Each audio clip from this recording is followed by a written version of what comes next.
दूसरे मुल्कों में टारगेट किलिंग भारतीय खारजा पॉलिसी का बुनियादी जुज़ बन चुका है। पुलवामा वाक़े के बाद पाकिस्तान के अंदर 20 टारगेट किलिंग्स के ज़रिए भारतीय खुफिया एजेंसी ने यहाँ पर ऑपरेशंस किए और ये बात पाकिस्तान नहीं बरतानिया की अखबारात बता रही हैं। इसी तरह से हरदीप सिंह निजर जो कि कैनेडियन शहरी था और उसका वहाँ पर कत्ल किया गया, उस हवाले से एक अहम पेशरफ्त ये हुई है कि इसी महीने में चौथा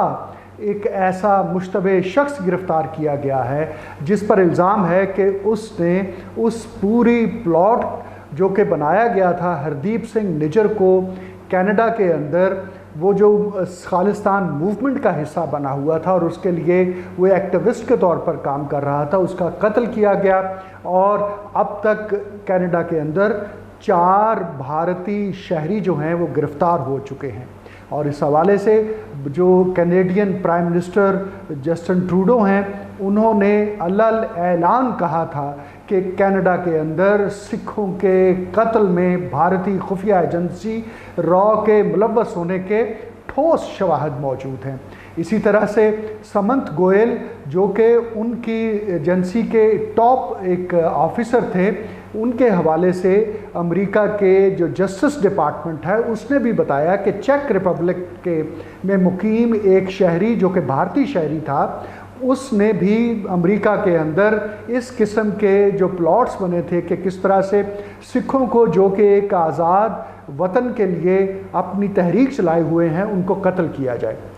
यहाँ पाकिस्तान में भी हमारी वजारत ख़ारजा ने इस हवाले से एक भरपूर डोजियर पेश किया कि किस तरह से मुजफ्फराबाद के अंदर एक पाकिस्तानी को कत्ल किया गया और फिर इसी तरह से एक और शहर में ऐसा ही वाक़या हुआ और कुल मिलाकर कुछ 20 के करीब टारगेट किलिंग्स भारतीय खुफिया एजेंसी रॉ ने पाकिस्तान के अंदर की हैं। इससे दुनिया भर में एक बहस शुरू हो गई है कि क्या दूसरे मुल्कों के अंदर टारगेट किलिंग के ज़रिए अपने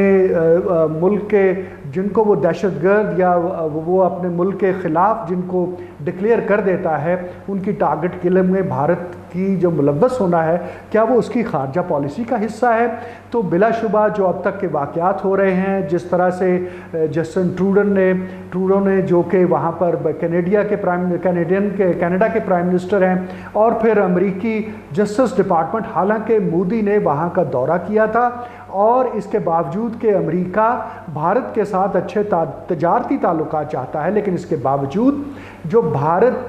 की ये तमाम कार्रवाइयाँ हैं, ये जो टारगेट किलिंग है, ये जो अपने ख़िलाफ़ लोगों का कत्ले आम है दुनिया भर में, उसके हवाले से अमेरिका का जस्टिस डिपार्टमेंट खामोश नहीं रह सका है। चुनाचे ये बात अब वक्त गुजरने के साथ साथ इस्टेब्लिश होती जा रही है कि भारत दुनिया भर में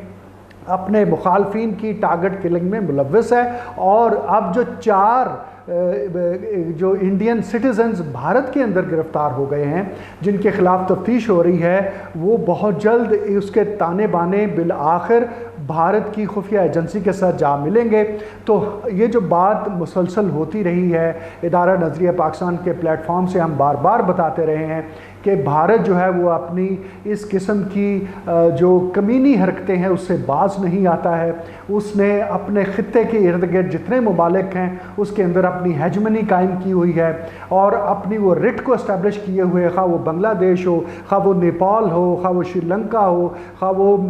मालदीव हो और भूटान हो, और पाकिस्तान वाहिद एक मुल्क है जो इस हवाले से डट के खड़ा है और भारत की खुफिया एजेंसी हो, भारत की फ़ौज हो, भारत की सियासी क़यादत हो, आंखों में आंख डालकर बात करता है और बराबरी की सतह पर ताल्लुकात का ख़्वाह है। इसी तरह से कश्मीर के अंदर भी जो हालिया अपराइज हुआ है उसके हवाले से भी बड़े वाज़ेह और ठोस शवाहिद मौजूद हैं कि भारत की जानिब से वहाँ पर फंडिंग की गई, वहाँ पर लोगों को तैयार किया गया और एक अपराइज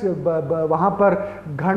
खड़ी करने की कोशिश की गई। भारत की जानिब से दूसरे मुल्कों के अंदर जो मुदाखलत हो रही है उसके बारे में अब इंटरनेशनल मीडिया और जो बैनुल-अक़वामी सियासतदान हैं वो खुले बंदों कहते पाए जाते हैं कि भारत की जानिब से दूसरे मुल्कों के अंदर दखल अंदाज़ी और टारगेट किलिंग उसकी खारजा पॉलिसी का हिस्सा है। और यही वजह है कि मोदी अब ये जो इंतखाबात हो रहे हैं उसके अंदर बुरी तरह से हारने जा रहे हैं। शुक्रिया।